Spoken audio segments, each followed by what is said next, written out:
Here's a question nobody really asks until it's too late. What if the thing draining your retirement savings isn't your rent, isn't your medical bills, isn't even inflation, but a handful of small habits you've never once questioned? Okay, stay with me on this. Most people picture retirement money problems as something dramatic, a stock market crash, a hospital stay, some huge sudden shock that wipes out years of CPF savings in one bad month. And sure, that happens, but for a lot of retirees in Singapore, the real leak is quieter than that. It's slower. It's the kind of spending that feels so normal, so harmless, that you'd never think to question it. Right, let's make this real for a second. Picture your parents, or maybe picture yourself 20 years from now. You've stopped working. CPF Life is paying out a fixed amount every month. Maybe there's some savings sitting in a fixed deposit. Maybe a small REIT portfolio quietly paying dividends. It feels manageable, comfortable even. But somehow by month 8 or 9, the numbers don't quite add up the way you expected. And here's the thing. It's almost never one big expense that causes that gap. It's 5 small ones. Expenses so familiar, so built into daily life that cutting them doesn't even register as a sacrifice. So today, we're going through exactly those 5. Not generic stop buying coffee advice, real Singapore-specific spending that quietly eats into retirement money and how to trim it without losing an ounce of quality of life. Let's start with the first one, subscriptions you forgot you're paying for. This one's almost funny once you actually look at it. Streaming services, unused gym memberships, old insurance riders that made sense 15 years ago but don't anymore, a magazine subscription from 2019 that auto-renews every year without anyone noticing. Individually, each one feels small, $15 here, $40 there. But retirees who actually sit down and audit their bank statements are often shocked. It's not unusual to find $150, sometimes $200 a month quietly leaving the account for things nobody's actually using. Here's the interesting part. This money isn't paying for happiness. It's paying for inertia. And that's exactly why it's the easiest expense to cut.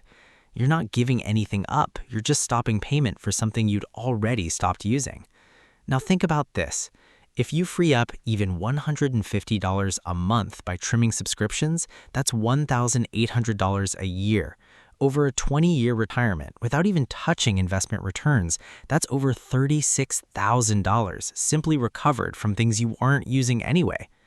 Second one, full-price groceries.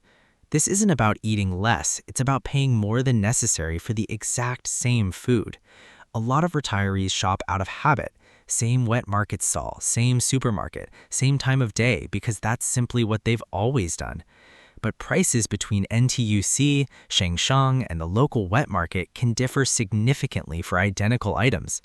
Add in senior discount days, which several supermarkets in Singapore offer, but almost nobody actively uses, and you're looking at real recurring savings without changing a single thing about what's on the plate. But that's only half the picture. Bulk buying non-perishables during promotions rather than restocking one item at a time whenever it runs low compounds this further. None of this touches diet quality. It's the exact same hawker-cooked dinners, the same kopi in the morning, the same weekend meals with the grandchildren, just paid for a little more intelligently. Third, underused transport spending. Here's where most people completely misunderstand this one. A lot of retirees keep paying for private transport, grab rides, taxis, sometimes even keeping a car, mostly because that's what they did while working, when time was tight and convenience mattered more than cost. But retirement changes the equation completely. There's no more rush hour commute, no more racing to beat the clock before a meeting.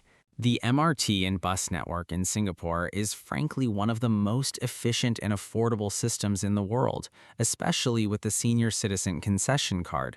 Swapping even half of your weekly grab trips for public transport can save several $100s a month for someone who's not tied to a work schedule anymore. And for retirees still holding on to a car mainly out of habit rather than necessity, the math becomes even more dramatic once you factor in insurance, road tax, parking, and depreciation. This isn't about giving up mobility. It's about recognizing that the reasons you once needed speed and convenience simply don't apply the same way anymore. Fourth, paying retail prices for medication and health products. Now, this one matters because health spending only grows with age, so trimming it intelligently makes an outsized difference over time.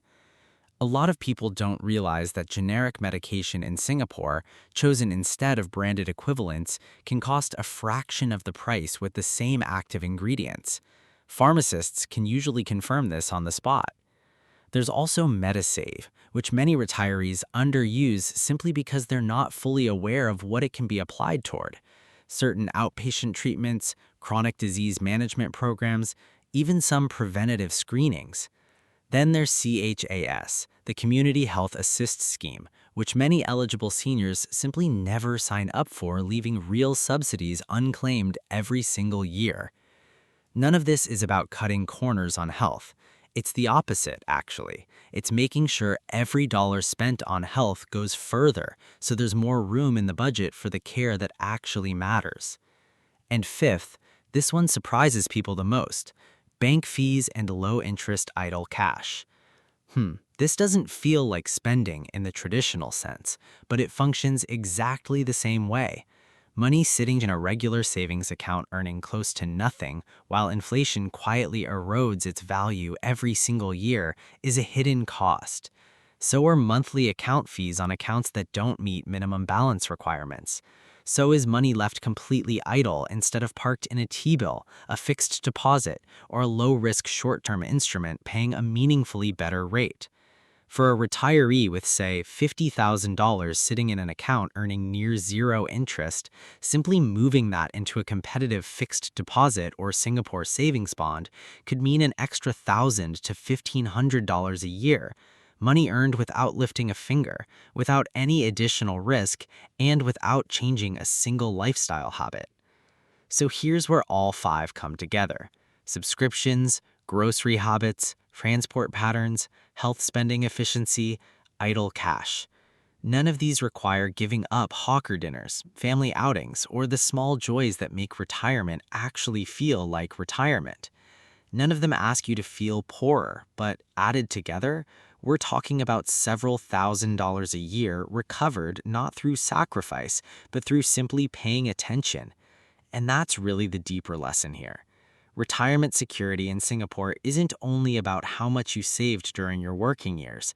It's also about how intelligently that money gets managed once the paychecks stop coming in. The five expenses we just walked through aren't really about cutting anything at all. They're about noticing what's already invisible. And once you see it, once you actually look at where the money's quietly leaking, it stops being invisible. It becomes a choice. Your retirement doesn't need to shrink for your savings to last longer. It just needs a closer look.